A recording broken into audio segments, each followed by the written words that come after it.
예, 이제 사도신경으로 우리 신앙 하나님께 고백하심으로 종려주일 예배 하나님께 드리시겠습니다. 나는 전능하신 아버지 하나님 천지의 창조주를 믿습니다. 나는 그의 유일하신 아들 우리 주 예수 그리스도를 믿습니다. 그는 성령으로 잉태되어 동정녀 마리아에게서 나시고 본디오 빌라도에게 고난을 받아 십자가에 못 박혀 죽으시고 장사된 지 사흘 만에 죽은 자 가운데서 다시 살아나셨으며 하늘에 오르시어 전능하신 아버지 하나님 우편에 앉아 계시다가 거기로부터 살아있는 자와 죽은 자를 심판하러 오십니다. 나는 성령을 믿으며 거룩한 공교회와 성도의 교제와 죄를 용서받는 것과 몸의 부활과 영생을 믿습니다. 아멘.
길이요 진리요 생명이신 참 좋으신 하나님, 우리에게 주신 모든 자연들이 새 생명으로 다시 솟아나는 따뜻한 새봄 4월의 둘째 주일 종려주일로 우리 모두가 변함없이 주님 앞에 예배하게 하시니 감사를 드립니다.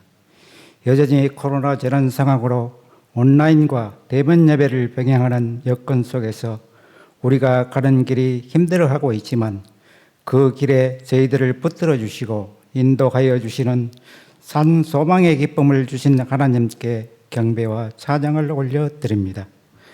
우리의 믿음이 흔들리지 않는 진정한 예배자가 되어 언제나 어디서나 그리스도의 사랑 안에서 부활의 소망을 가지고 믿음 생활을 하기에 날마다 승리하는 삶을 살아가게 하옵소서. 주님이 주신 그 십자가를 언제나 사랑하게 하옵시고 우리의 수고와 무거운 짐들은 하나님께서 다 아시오니 모두 다 내려놓고 기도하게 하옵소서.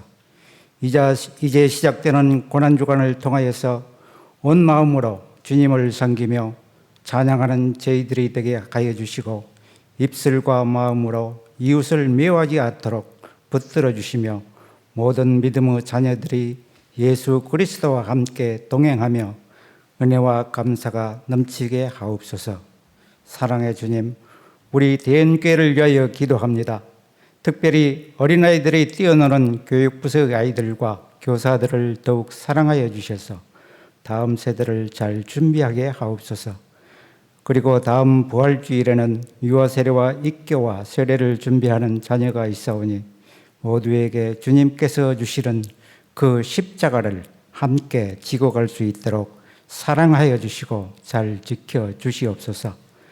우리 교회가 돕는 국내 미자립교회와 타국에서 복음을 전하시는 선교사님들에게도 이 전쟁과 코로나 재단 등의 어려운 상황에서도 힘들지 않도록 지혜를 주시고 그분들의 몸과 마음을 이루하고 세상에서 승리하는 믿음을 주시어서 하나님의 나라를 굳게 지킬 수 있게 하옵소서.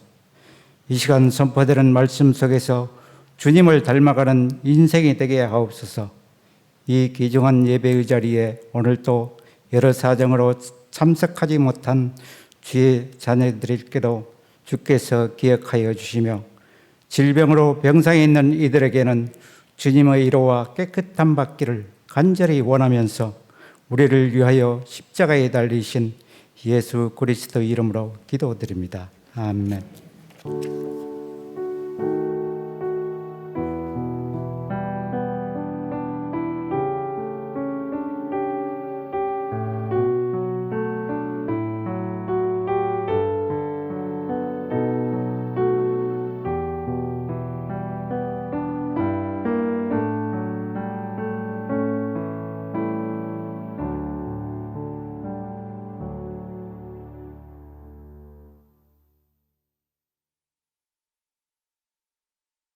오늘 우리에게 주시는 하나님의 말씀은 마가복음 14장 32절에서 36절의 말씀입니다. 이제 하나님의 말씀을 봉독하겠습니다.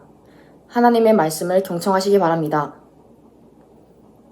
그들이 겟세마네라 하는 곳에 이르매 예수께서 제자들에게 이르시되 내가 기도할 동안에 너희는 여기 앉아 있으라 하시고 베드로와 야고보와 요한을 데리고 가실새 심히 놀라시며 슬퍼하사 말씀하시되 내 마음이 심히 고민하여 죽게 되었으니 너희는 여기 머물러 깨어 있으라 하시고 조금 나아가사 땅에 엎드려 될 수 있는 대로 이때가 자기에게서 지나가기를 구하여 이르시되 아빠 아버지여 아버지께는 모든 것이 가능하오니 이 잔을 내게서 옮기시옵소서.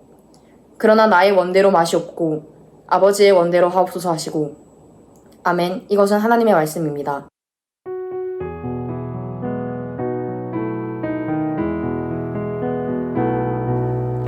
이 말씀 따라 사는 동안 지치지 않게 하시고 이 말씀 따라 사는 동안 주님 나라 이루소서. 요즘 봄을 맞아서 봄 향기 가득 머금은 봄 나물들이 제철이지요. 아마 여러분들 식탁 위에도 한두 개쯤은 다 올라 있을 텐데요. 우리나라 나물의 중심, 그게 뭔지 아세요? 고들빼기라고 합니다. 좋아하시는지 모르겠는데 고들빼기, 이름의 뜻이 뭔지 혹시 아세요? 이 나물의 쓴맛을 빼기 위해서 한 물에 2, 3일 정도 담가 두는데 물에 담가둬도 고들고들하다 그래서 고들빼기라는 설도 있고요. 그런데 사실은 이 고들빼기의 고자가 한자의 쓸 고자예요. 그러니까 그 뜻대로 하자면 이 고들빼기는 쓴 나물이라는 뜻입니다. 그런데 신기하게도 그 쓴맛이, 그 고들빼기의 쌉쌀한 맛이 잃어버린 입맛을 다시 되찾게 해준다고 합니다. 그래서 오늘은 좀 쓰긴 하지만 우리 인생의 입맛을 다시 돋우어주는 예수님의 쓴맛을 좀 보려고 합니다. 오늘을 종려주일이라고 합니다. 종려주일은 예수님께서 이 땅에서의 마지막 한 주간 십자가에서 고난 당하시기 위해, 돌아가시기 위해 예루살렘 성에 들어가신 날. 그런데 그날 사람들이 종려나무 가지를 들고 예수님을 환영하였다 해서 종려주일이라고 말하고, 내일부터 한 주간 동안은 패션 위크, 고난 주간이라고 하죠. 예수님의 마지막 일주일이고, 금요일 날은 예수님께서 십자가에서 돌아가신 날이라 하여 성금요일이라고 부릅니다. 그래서 이번 한 주간은 그리스도인들에게는 매우 뜻깊고, 특별히 예수님의 고난을 깊이 묵상하면서 그 예수님의 쓴 맛을 보면서 우리 삶을 다시 새롭게 하고 회복할 수 있는 그런 한 주간이기도 합니다. 일반적으로 예수님의 고난을 이야기하면 우리가 감상적으로 이해하려는 경향이 있죠. 예수님이 고난당했고 너무 아프고 그래서 우리가 슬프고. 그런데 오늘은 조금 다른 각도에서 이 예수님의 순환을 좀 객관적이고 또 이성적인 관점에서 들여다보려고 합니다. 먼저 여러분께 여쭙겠습니다. 예수님께서 2000년 전에 로마법에 따라 십자가형에 처해져서 사형당해서 돌아가셨다는 것이 역사적 사실입니까? 물론 성경에서는 말하는데요. 우리야 성경을 믿으니까 그렇고 역사적으로 예수님께서 십자가형 당하여 돌아가신 게 사실이냔 말이에요. 어떻게 생각하세요? 성경 이외에 그때 당시의 역사가들과 문헌에 이 예수가 십자가에서 처형당했다는 기록이 있습니다. 몇 가지 말씀을 좀 드리면 첫 번째는 요세푸스라고 하는 유명한 역사가가 있는데 이 요세푸스가 유대 고대사라고 하는 18권으로 된 책을 쓰는데요. 이 책에서 예수라는 현자가 나타나서 한때 명성을 얻었으나 빌라도에 의해서 십자가형을 받고 죽었는데 아직도 추종하는 사람들이 있다. 이런 기록을 했고요. 두 번째는 이 유대인들은 예수님에 대한 감정이 별로 좋지 않잖아요. 근데 바벨로니아 탈무드라고 하는 유대인의 문헌에 보니 예수님에 대한 그 적대적 감정을 감추지 않고 그대로 드러내면서 이렇게 말합니다. 예수가 이스라엘을 잘못된 길로 인도했기 때문에 사형을 당해서 죽었다. 그리고 또 로마 사람이에요. 로마 사람인 이 타케투스라고 하는 역사가가 여러분 네로 황제 아시죠? 그 유명한 네로 황제의 전기를 쓰면서 여기에 기독교인에 대한 언급을 하고 있습니다. 아시는 것처럼 이 네로 황제는 그때 당시에 로마 시내의 방화의 원인을 기독교인들에게 돌리지 않습니까? 아마도 그런 맥락 가운데에서 이 글이 쓰여진 것 같은데 거기 보면 타키투스가 뭐라고 말하냐면 그 그리스도인들은 예수라는 사람을 추종하는데 그 예수는 빌라도에 의해서 십자가형을 받고 죽었다. 이렇게 로마의 역사가의 입으로 예수님께서 십자가에서 죽으신 사실을 명백하게 말하고 있어요. 그러니까 여러분 적어도 2000년 전에 예수라는 분이 계셨고 그 예수라는 분이 십자가의 형을 받고 죽으셨다는 사실은 기독교인들 뿐만 아니라 일반 역사에서도 인정을 하고 또 증명이 되는 것입니다. 그렇다면 성경 안에서 성경의 저자들은 이 예수님의 순환을 어떻게 이해하고 받아들이고 있을까요? 이 성경의 저자들도 똑같이 예수님의 십자가의 죽음을 아주 자세하게 또 길게 기록하고 있는데 그 관점을 보면 일반 역사가들은 그저 그냥 있는 사실을 기록하는 반면 성경의 저자들은 예수님께서 십자가에서 죽으시고 부활하셨다는 것은 그건 당연한 거고 왜?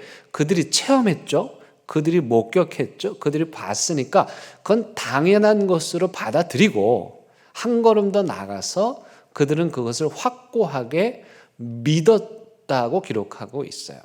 하지만 이들도 예수님께서 처음에 십자가에서 죽으시고 고난을 당하셨을 때 매우 당혹스러워했습니다. 왜냐하면 그걸 받아들이기가 어려웠던 거예요. 그리고 한동안은 도대체 그 의미가 뭘까? 왜 우리가 따르는 이 예수님이 이스라엘을 구원하시리라고 굳게 믿었던 예수님이 저렇게 힘없이 십자가에서 죽으셔야만 하는가에 대해서 도저히 그 해답을 얻지 못했어요. 당황하고 있었죠. 그러다가 이 제자들이 그 예수님의 십자가의 의미를 깨닫기 시작했어요. 어디에서 발견하게 되냐면 그건 바로 구약 성경이에요. 이 부분이 되게 중요한데요. 여러분, 예수님도 유대인, 이스라엘 사람이었습니다. 예수님의 제자들과 초기의 모든 사도들도 다 유대인, 이스라엘 사람들이었어요. 그러니 이 사람들은 당연히 구약을 하나님의 말씀으로 받고 있었고, 그래서 예수님의 죽음과 십자가의 부활의 의미를 구약 성경을 읽으면서 구약 성경 안에서 그 해답을 찾게 됩니다. 그들이 구약 성경을 통해서 예수님의 고난에 대한 해답, 그 이유를 깨닫게 됐는데 그건 뭐냐? 바로 예수님은 온 인류를 구원하시기 위한 대속의 죽음으로, 희생의 죽음으로 죽으신 분이다. 다시 말하면 예수님은 죄인인 우리를 구원하시기 위한 희생 양으로 우리에게 오셨다. 이게 초대교회 성도들이 이해한 예수님의 고난의 전부예요. 그래서 이 사실을 이제 복음서의 저자들이 각자 자신들의 입장에서 기록을 하고 있는데요. 예수님께서 우리를 구원하시기 위한 희생양이셨다라는 것을 아주 구체적으로 분명하게 드러내는 복음서가 요한복음입니다. 요한복음 1장 29절 말씀에 보니 세례 요한이 예수님을 가리켜 이렇게 말합니다. 보라, 세상 죄를 지고 가는 하나님의 어린 양이로다. 여러분 여기 보세요. 하나님의 어린 양. 죄송합니다. 여러분, 하나님의 어린 양 하면 뭐가 떠오르십니까? 우리 지난번에 얘기했던 출애굽 사건으로 좀 돌아가 볼게요. 여기서 말하는 이 어린 양이 바로 이스라엘 백성들이 이집트에서 탈출할 때 그 마지막 날 밤, 그 밤에 어떤 일을 합니까? 하나님께서 그들에게 이집트의 수호신의 형상인 양을 잡아 죽여 그 고기를 먹고 그 피를 어떻게 해요? 집 문 밖에다가 발라라. 무슨 말이냐면 우리 집은 어린 양을 잡아먹은 집입니다. 고백하라, 드러내라, 증명하라는 거예요. 그래서 그 밤에 죽음의 신이 이집트 전역을 돌게 될 텐데 그 집 문 앞에 어린 양의 피가 없다. 그럼 그 집에 죽음의 신이 들어가서 그 집안의 모든 장자, 사람이든 짐승이든 모든 첫 번째 난 것들은 다 죽는 거예요. 그런데 어떤 집만 살아요? 그 양을 잡아 죽여 그 피를 문 밖에 바른 집만 사는 거예요.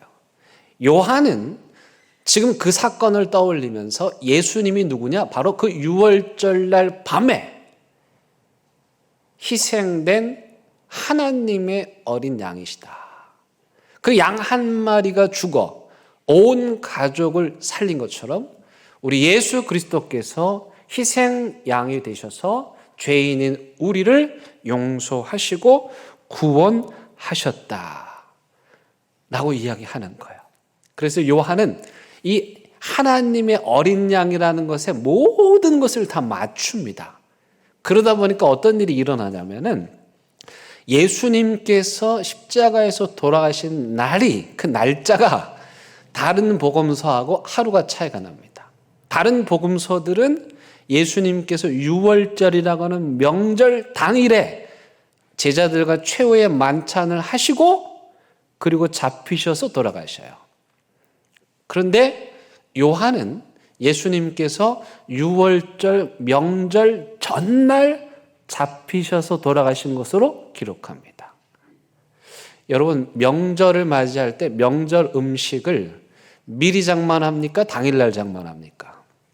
미리 장만하죠.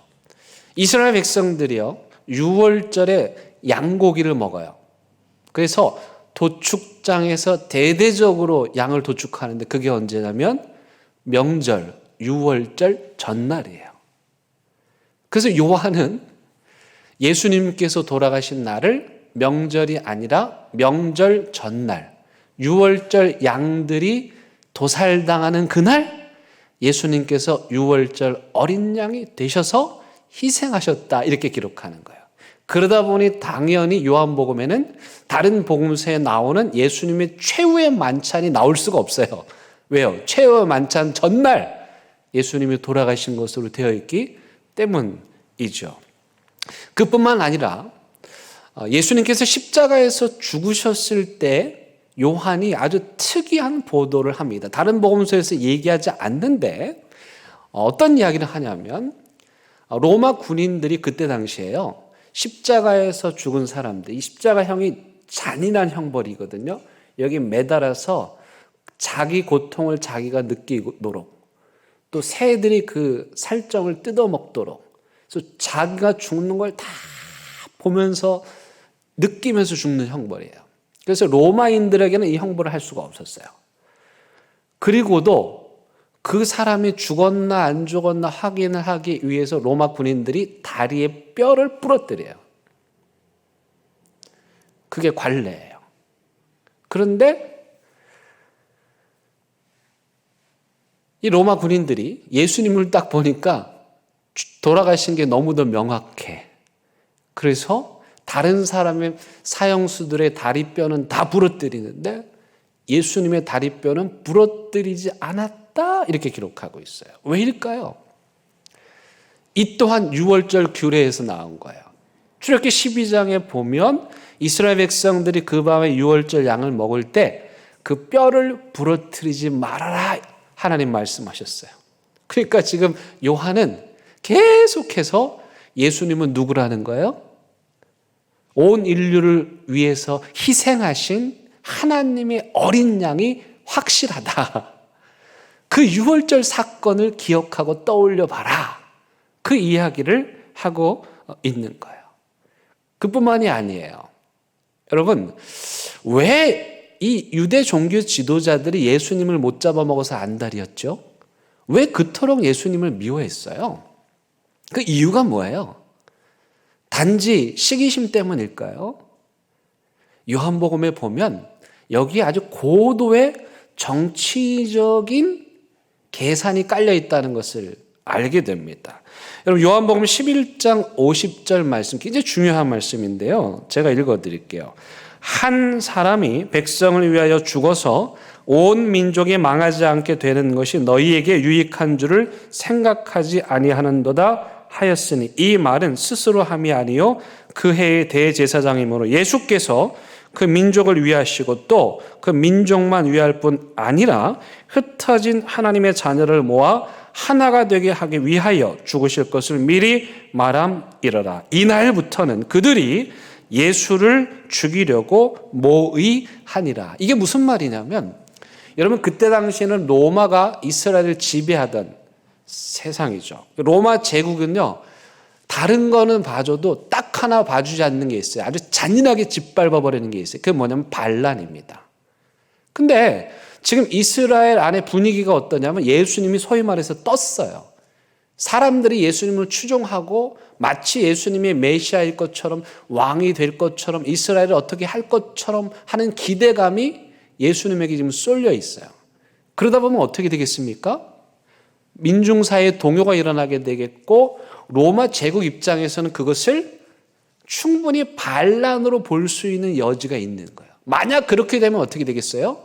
로마가 가만 내버려 둘 리 없으니 그들을 짓밟게 되겠고, 그 불똥이 자기들에게 튀게 될까 봐, 자기들이 누리던 기득권이 이 일로 인해서 빼앗기게 될까 봐 두려워서 이들이 뭐라고 말하냐면, 야, 괜히 로마 심기 건드려서 우리 다 죽느니 누구만 죽게 하자? 예수님 한 명 죽게 하는 게 낫다. 고도의 정치적인 계산이 여기 깔려 있는 거예요. 하지만 요한은 이 정치적인 계산 속에도 한 사람이 죽어 이스라엘을 살려야 한다는 이런 대속적인 의미로 해석을 하고 있는 거예요. 실제로 예수님께서는 이렇게 말씀하시죠. 한 알의 밀알이 떨어져 죽지 아니하면 한 알 그대로 있고 죽으면 많은 열매를 맺는다. 이 하나님이 누구예요? 예수님 자신인 거예요. 그러니까 예수님 자신도 아시는 것이죠. 예수님께서 이 땅에 오셔서 하늘의 미랄이 되어 땅 속에 묻힌다. 뭘 말하는 거죠? 썩어지는 거죠. 죽는 거죠. 그렇게 해서 열매를 맺듯이 예수 그리스도 한 분의 희생을 통해서 온 인류를 죄로 말미암아 자신들의 죄를 감당할 수 없는 모든 인간을 구원하시기 위한 하나님의 계획, 이것이 바로 예수 그리스도의 십자가의 고난의 의미다. 아주 명확하게 성경의 모든 저자들이 예수님의 순환을 이렇게 해석하고 이 해석을 바탕으로 다양한 설명을 붙이고 있는 거예요. 그러니까 우리가 예수님께서 우리 죄를 위해서 십자가에서 죽으셨습니다. 예수님께서 온 인류를 구원하시기 위해서 십자가에서 죽으셨습니다. 그 말은 그냥 나온 말이 아니고 예수님을 옆에서 지켜봤고 죽음도 받고 부활도 받던 초대교회 성도들의 고백이고 간증이고 기록인 것입니다. 여러분, 그렇다면 이 신약의 성도들이, 특별히 신약 성경의 저자들이 예수님의 순환을 이토록 강조하고 있는 이유가 뭘까? 왜 이렇게 예수님의 고난의 이야기를 다양하게 많은 분량을 할애해서 기록하고 있는 것일까? 왜 예수님의 고난을 강조하고 있을까? 그 의미가 뭘까요? 이거 중요한데요. 두 가지입니다. 첫 번째는 그때 당시에 예수님의 십자가의 죽음에 대해서 많은 사람들이 오해를 하고 있었어요. 즉 다시 말하면 기독교에 대해서 오해를 하고 있으니까 이 초기 성서의 저자들이 기독교를 좀 변호하고 싶어서, 야, 그런 게 아니야. 예수님의 십자가가 너희들이 생각하는 것처럼 그런 게 아니야. 그걸 변증하기 위해서 예수님의 순환 이야기를 쓰는 거예요. 예를 들면 이 성경의 저자, 예수님과 같은 동족인 유대인, 이 이스라엘 사람들은 예수님께서 십자가에서 죽으셨다는 것을 어떻게 이해했냐면 그건 저주다 이렇게 생각했어요. 왜냐하면 구약 성경에 보면 나무에 매달려서 죽는 건 저주다 이렇게 말씀했는데 예수님이 나무 십자가에 달려 돌아가셨으니 저건 하나님의 저주받은 사람이다. 하나님의 저주가 분명하다. 그렇게 하면서 예수님을 안 믿는 거예요. 반대로 이방인들이죠. 로마 제국의 사람들, 다른 사람들은 이 십자가를 어떻게 생각했냐? 가장 부끄럽고 수치스러운 형벌로 생각했어요. 그래서 아주 극악무도한 죄인이 아니면 십자가형에 처하지 않았고 로마인들은 절대로 십자가형에 처할 수 없었어요. 그 정도로 부끄럽고 수치스럽게 여겨졌던 게 십자가형이었어요. 고린도전서 1장 23절에 보니까 바울이 이런 배경 속에서 이런 말씀하고 있습니다. 우리는 십자가에 못 박힌 그리스도를 전하니 유대인, 자기 동족, 유대인에게는 꺼리끼는 것이요. 왜? 하나님의 저주라고 생각했으니까. 이방인에게는 미련한 것이다. 수치스러운 것이다. 그래서 이 바울은 유대인들에게 대하여서는 아니다. 예수님이 십자가에 돌아가신 것은 하나님의 저주 때문이 아니라 하나님의 기가 막힌 신비를 인간을 구원하시기 위한 너무도 놀라운 하나님의 신비를 드러내신 방법이다. 이렇게 말하고 있는 것이고 이방인들을 향하여서는 십자가는 하나님의 구원의 능력이라고 말씀합니다. 고린도전서 1장 27절에서 그래서 이렇게 말씀합니다. 바울 사도가 하나님께서 세상의 미련한 것들을 택하사 지혜 있는 것들을 부끄럽게 하시고, 여기 지혜 있는 것들이 누구냐면 유대인들이죠. 자기들이 성경을 좀 안다는 사람들인데 그러니 나무에 매달려 죽은 자? 그런 건 당연히 저주받은 자야. 그렇게 똑똑한 채 하는데 아니다. 하나님께서 이 방법을 통해서 기가 막힌 신비를 드러내신 구원의 역사를 드러내신 사건이다 말하는 것이고, 그 다음에 세상의 약한 것들을 택하사 강한 것들을 부끄럽게 하셨다. 강한 것들이 누구예요? 대로마 제국인데 그 강한 것들, 강한 힘을 자랑하는 그들에게 오히려 진짜 강함은 십자가에서 자신을 희생하는 그 약함을 통해서 이루어진다라고 말씀한 거예요. 다시 말씀드리면 이 초대교회 성도들이 예수님의 고난을 이토록 강조한 이유는 기독교에 대한 오해, 십자가에 대한 수많은 오해로부터 기독교를 보호하고 변증하기 위해서 기록한 거예요. 그런데요, 이들이 예수님의 순환을 그토록 강조한 근본적이고 본질적인 두 번째 이유는 뭐냐면은 그들이 처한 상황 때문이었어요. 그들이 어떤 상황이 있었습니까? 유대인들로부터 혹독한 박해를 받았어요. 로마 제국으로부터 혹독한 박해를 받았어요. 기독교인이라는 이유로, 예수를 믿는다는 이유로, 로마 황제를 섬기지 않는다는 이유로 그들은 잡혀갔고 매를 맞았고 고문을 당했고 심지어 사형에 처해지기까지 하는 거예요. 그러다 보니 처음에는 믿음을 지키다가 그 고난이 오래 지속이 되니까 흔들리는 거예요. 우리가 믿는 예수님이 과연 하나님의 아들이 맞는가? 저분이 십자가에서 죽으신 게 도대체 우리가 무슨 상관인가? 왜 우리는 이런 고난을 당해야 하나? 교회가 흔들리는 거예요. 하나님이 과연 살아계신가? 회의에 빠지게 되었던 거예요. 그래서 교회의 지도자들이 그 고난받는 성도들을 향해서 말하는 거예요. 지금 우리가 당하는 고난은 예수님의 십자가의 고난에 비하면 아무것도 아니다. 그러니 여러분, 예수님의 십자가를 보십시오. 우리도 아프지만 예수님 우리보다 훨씬 더 아프셨어요. 예수님이 이런 고난을 당하셨어요. 그러니 여러분 흔들리지 말고 믿음을 지키세요. 오늘 본문은 바로 예수님께서 가장 극심한 고난인 십자가를 앞두고 하신 기도의 내용입니다. 이 기도의 내용을 보면 예수님이 속절없이 무너져요. 한 인간으로서 도저히 감당할 수 없는 십자가 앞에서 제자들에게, 스승님이 좀 멋진 모습을 보였으면 좋겠는데 제자들에게 약한 모습 보이셔요. 야, 나 너무 힘들다. 내 마음이 너무너무 괴롭다. 나랑 같이 기도 좀 해줘라. 근데 웬걸요? 이 제자들은 다 콜콜 잠만 자는 거예요.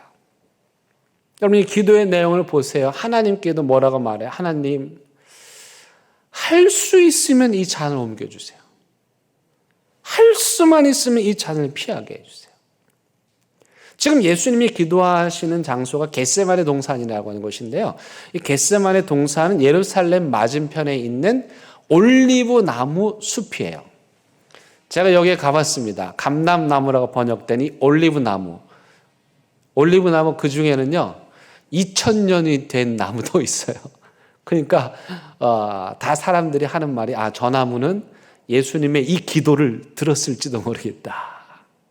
근데 이 올리브 나무가 참 희한한 게요, 이렇게 퉁그렇게 하나가 아니라 이 나무들이 베베 꼬여 있어요. 이게 뒤틀려 있는 거야. 고통스러운 모습 같아요. 그러니까 그 겟세마네 동산의 올리브 나무는 마지막 십자가를 앞두고 온몸이 뒤틀릴 정도로 고통당하신 예수님의 모습을 생각나게 해줘요.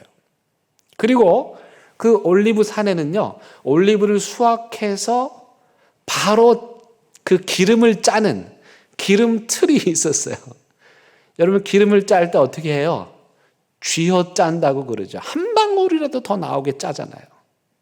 그러니까 올리브 한 알 한 알이 그 기름 짜는 틀에 들어가서 한 방울도 남김이 없이 다 짜는, 예수님이 그런 거예요. 그 올리브 나무 산에서 한 방울도 남김이 없이 그 기름을 다 짜듯이 진액과 수액을 짜내며 하나님께 그 고난을 앞두고 기도하신 거예요. 제발 이 십자가만큼은 지지 않게 해달라고. 여러분, 우리 기독교인들이 고난을 당할 때 그 고난을 우리가 어떻게 이해해야 될까요? 일단 인간의 고통은 크게 두 개로 나눌 수 있습니다. 지양될 수 있는 고통, 즉 피할 수 있는 고통. 그 다음에 지양될 수 없는 고통, 절대로 피할 수 없는 고통으로 나뉘어요. 이 두 개를 아는 것만으로도 굉장히 도움이 되는데, 첫 번째 지양되어야만 하는 고통은 어떤 고통이냐? 예를 들면 밤마다 폭식을 하는 습관이 있다. 야식을 먹는 습관이 있는 사람이 있어요. 그 사람 반드시 무슨 병에 걸릴까요? 식도염, 위장염 걸리죠. 아프겠죠. 여러분, 그럼 그 고통 가지고 하나님께 기도해야 될까요? 말아야 될까요? 인간이 어리석어서 당한 고통은 기도할 게 아니고 뭘 해야 돼요? 야식 먹는 습관을 끊는 거예요. 지양될 수 있는 고통. 또 예를 든다면 초등학교 앞에 어른들이 안전관리를 해놓지 않아서 똑같은 안전사고가 계속 반복이 돼요. 너무 아프잖아요. 아이들이 다치고 죽고. 그런데도 그냥 내버려둬요? 그건 잘못된 거예요. 아이들이 사고 나지 않도록 이렇게 저렇게 해놔야 돼요. 지양될 수 있는 고통이기 때문에. 그래서 지양될 수 있는 고통, 피할 수 있는 고통은 받아들이는 게 아니라 맞서서 싸워야 돼요. 하지만 반면에 아무리 노력해도 지양되지 않는, 피할 수 없는 고통이 있습니다. 욥의 고통과 같은 것. 우리가 아무 잘못한 게 없어요. 내가 이런 고난 당할 이유가 없어요. 까닭이 없어요. 그런데 고난을 당하는 거예요. 도망가고 싶은데 도망할 곳도 없고 우리 힘으로 도저히 감당할 수 없어요. 이런 고통을 만날 때 어떻게 해야 될까요? 가장 먼저는 예수님의 고통을 보셔야 돼요. 예수님의 십자가의 고통을 보셔야 돼요. 가장 잔인한 형벌 도구인 십자가에서 돌아가신 예수님의 고통. 육신적으로 보면 옆구리가 창에 찔려서 피가 흐르고 가시관이 쓰이고 뾰족한 쇠 덩어리가 박힌 채찍으로 맞아 살에 박히고 찢기고 상하는 그 육체적인 고통. 근데 그것만이 아니에요. 제자들이요, 예수님이 잡히니까 다 도망갔어요. 배신의 고통. 믿었던 사람들로부터. 십자가 위에 달리신 그 예수님 한없이 외로우셨을 거예요. 누구도 예수님 편이 아니에요. 다 손가락질하고 상한 포도주 주면서 죽어가는 예수님 놀리고 있어요. 더 충격적인 건 하늘에서도 침묵이에요. 하나님도 그 순간 고개를 돌리고 외면하셨어요.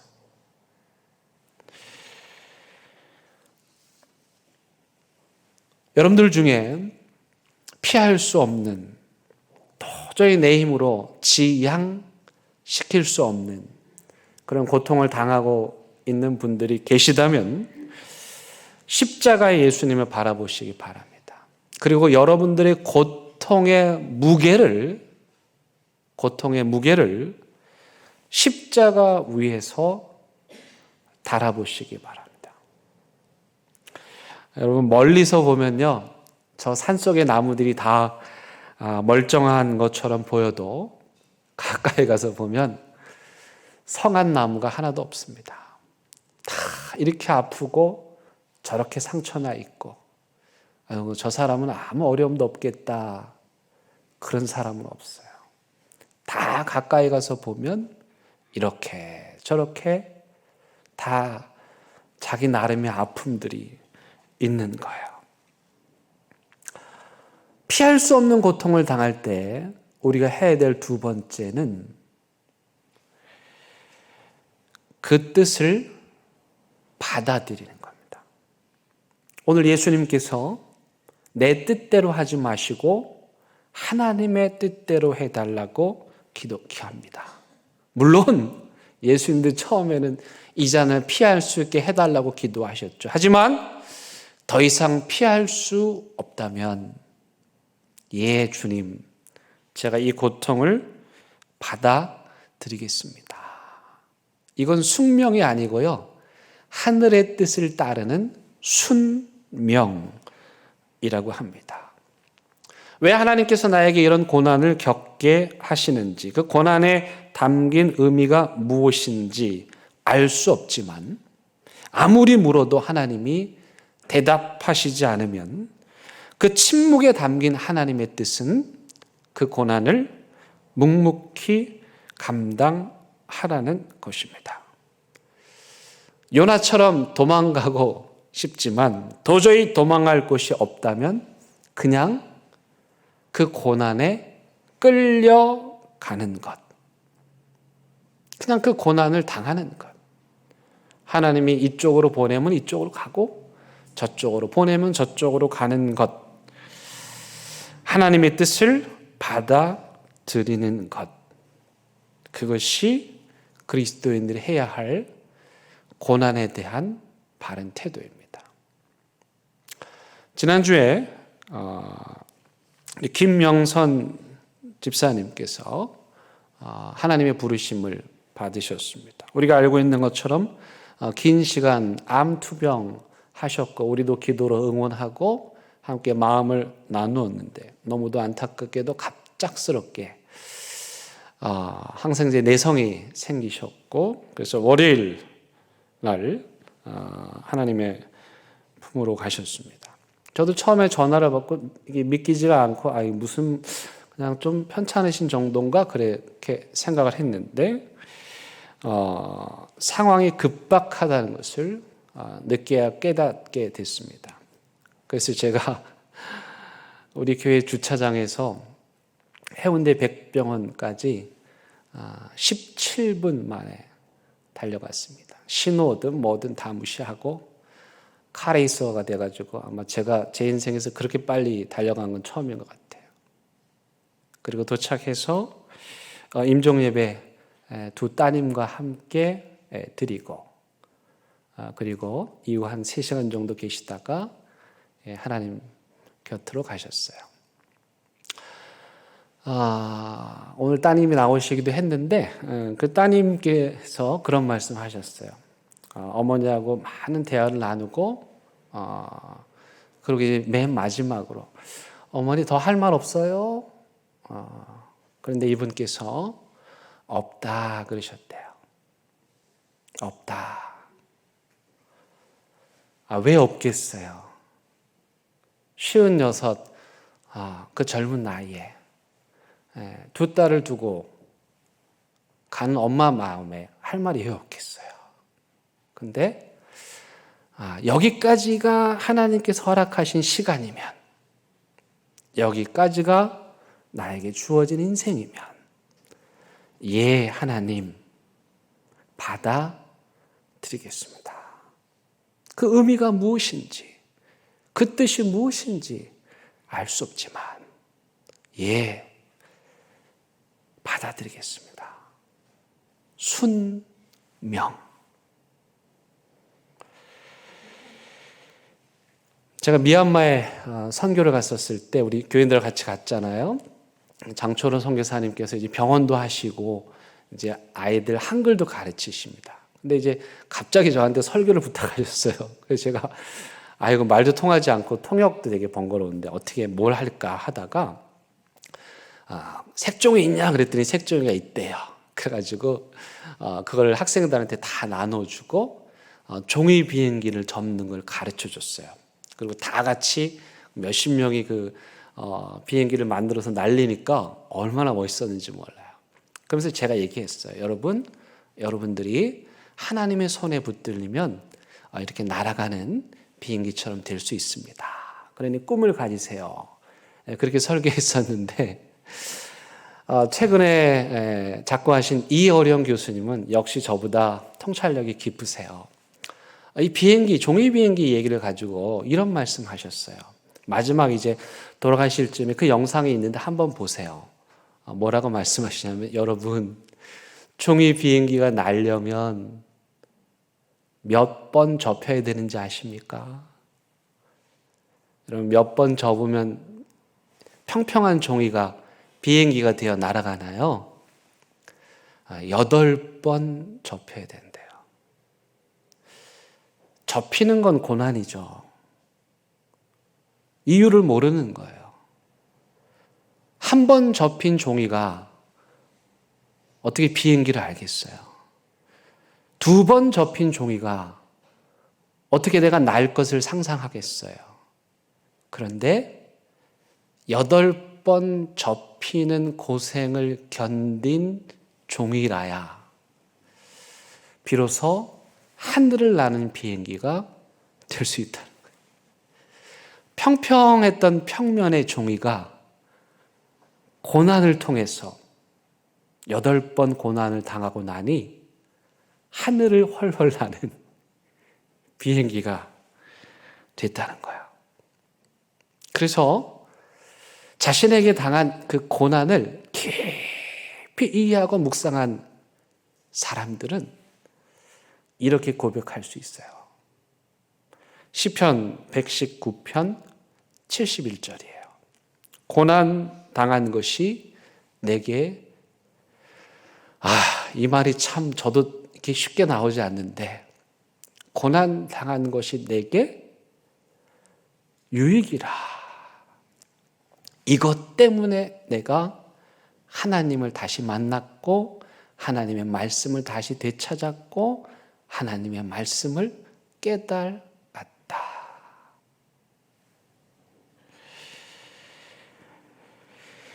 고통이 없이 성장할 수 있는 것은 아무것도 없고요.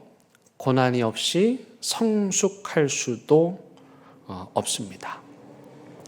여러분, 재미있는 건 제가 지금 예수님 맛보기 때문에 제 관심 분야도 아닌 이 맛에 대한 책을 5권 사놓고 열심히 공부했는데요. 여러분, 우리 혀로 느끼는 5가지 맛 중에 가장 많이 느끼는 맛이 쓴맛이래요. 그리고 우리가 먹는, 자연으로부터 얻는 음식 거의 모두에 쓴맛이 다 있대요. 그러니까 쓴맛이 없는 게 없는 거예요. 그래서일까요? 우리 인생에 쓴맛을 보지 않고 사는 사람은 단 한 사람도 없습니다. 사랑하는 대형교회 성도 여러분, 이번 고난 주간에 이 예수님의 쓴맛을 보시고 잃어버린 여러분들 마음의 입맛, 영혼의 입맛 다시 되찾으실 수 있기를 주님의 이름으로 간절히 부탁을 드리겠습니다. 우리 함께 찬양하십니다.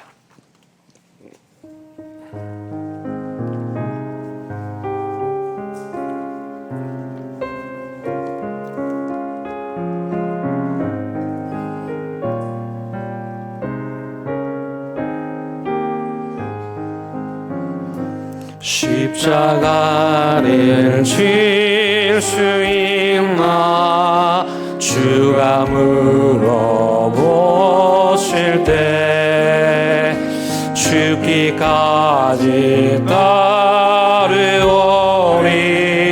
성도대 남아였다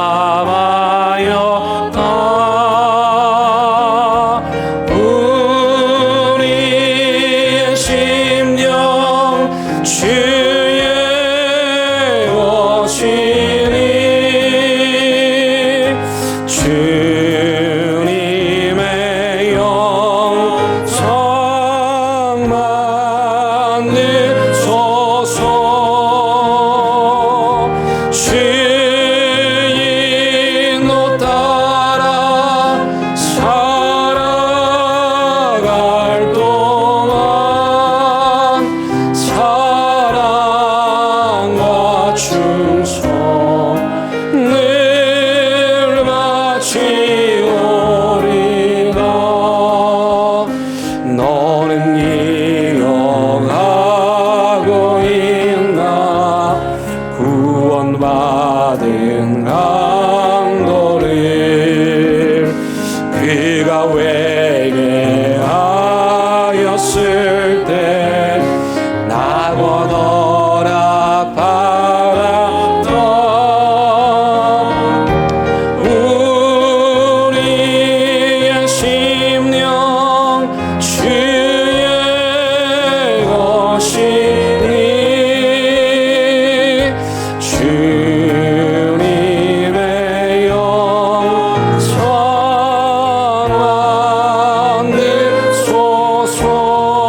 늘 바치오리나 걱정 근심 어두운 그늘 너를 들러 덮을 때 주께 내 영 맡기겠나 죄 웃음 니 믿으며 우리의 심령 주의 것이니 주님의 영상만 느소서 주인도 따라 살아갈 동안 사랑과 충성 늘 바치오리라 이런 일 나 할 수 있나 주가 물어보실 때 용감한 자발처럼 선뜻 대답하리라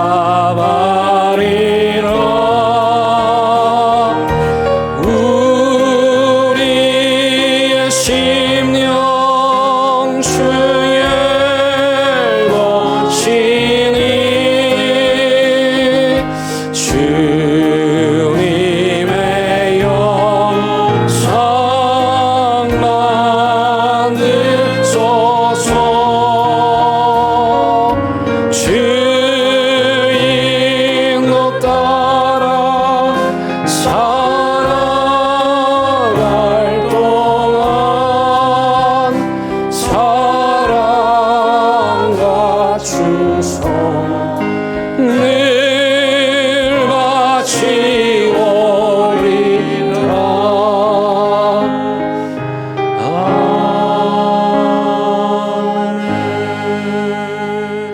기도하시겠습니다. 하나님, 우리 중 어느 누구도 이런 고난, 이런 고통 당하고 싶지 않습니다.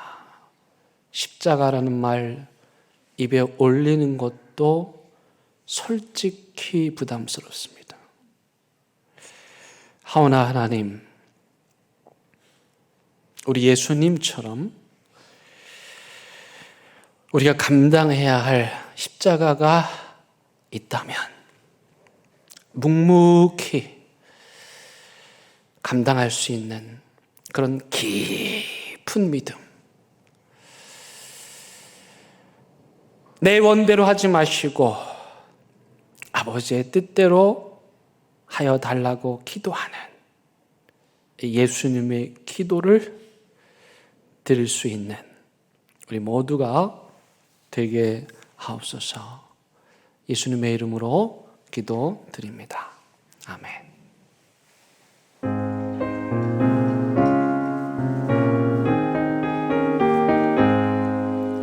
진리와 생명 되신 주 이 몸을 바치옵니다.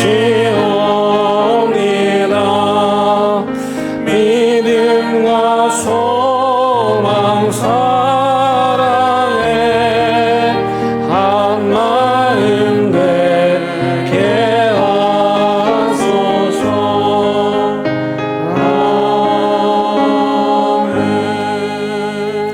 하나님, 이 시간 하나님 앞에 귀한 예물 올려 드립니다. 죄인인 우리를 용서하시고 구원하시기 위하여 우리 대신 십자가를 지시고 희생양이 되셨습니다. 그 은혜 감사하여 예물 드리오니 주님 받아 주시고 이 예물을 통해 아직도 이 구원의 소식을 모르는 자들에게 전하고 증거하는데 귀하게 사용되게 하여 주시옵소서. 고난의 주간 입니다. 누가 쓴맛 좋아하겠습니까마는 이 한 주간 주님의 그 쓴 맛이 잃어버린 우리의 마음과 영혼의 입맛 되찾게 해 주시고, 그래서 다시 예수님처럼 순명의 삶, 이 땅에서 하나님의 뜻 이루는 삶 살아가게 하옵소서. 예수님의 이름으로 기도드립니다. 아멘. 예, 평안하셨죠? 함께 인사 나누시기 바랍니다. 예, 반갑습니다. 예, 잘 오셨습니다. 예, 우리 다이자매 우리 김영선 집사님 큰 따님 오셨습니다. 위로 한 번 더 해주시고 안아주시고 기도 계속해서 부탁을 드리겠습니다. 우리 교회 소식 함께 나눕니다. 이번 주간은 고난 주간, 특별 새벽 기도 주간입니다. 우리 그리스도인들에게는 가장 중요한 주간이죠. 그렇게 하셨겠지만 더 절제하시고 절언하시고 절행하시고 말씀 깊이 묵상하시고 예수님과 함께 고난의 자리에 계시기를 바랍니다. 금요일 날은 성금요 예배, 예수님께서 돌아가신 그 날 기념하여 드립니다. 우리는 말하면 추모 예배이지요. 8시 우리 저녁 본당에서 있습니다. 많이 참여해 주시기를 바랍니다. 다음 주일은 부활주일로 지키고 2부 예배는 우리 온 교회 학교 아이들과 함께 연합 예배로 드리게 됩니다. 특별히 이번에는 아동 세례가 새로 생겨 우리 아이들이 아동 세례도 받고 또 유아 세례가 만 6세까지 돼서 조금 큰 아이의 유아 세례 예식도 있고 입교도 있고 성인 세례도 있습니다. 이분들을 위해서 기도해 주시고 하나님께서 한 영혼 구원하는 그날 하늘의 은혜 우리에게 부어 주시도록 한 분 한 분 주보에 적힌 대로 성함을 보시고 기도해 주시기를 바랍니다. 우리 김문희 권사님, 이필연 권사님 성경 일독 축하드립니다. 우리 큰 박수 한번 해주시기 바랍니다. 예, 지난주에 2건의 장례 예식이 있었고요. 우리 김영선 집사님 또 한미연 권사님 시어머니 하나님 품에 잘 보내드렸습니다. 한 번 더 유가족분들 위해 마음으로 기도해 주시기를 바랍니다. 이제 다 함께 일어나셔서 결단의 찬양 부르시겠습니다.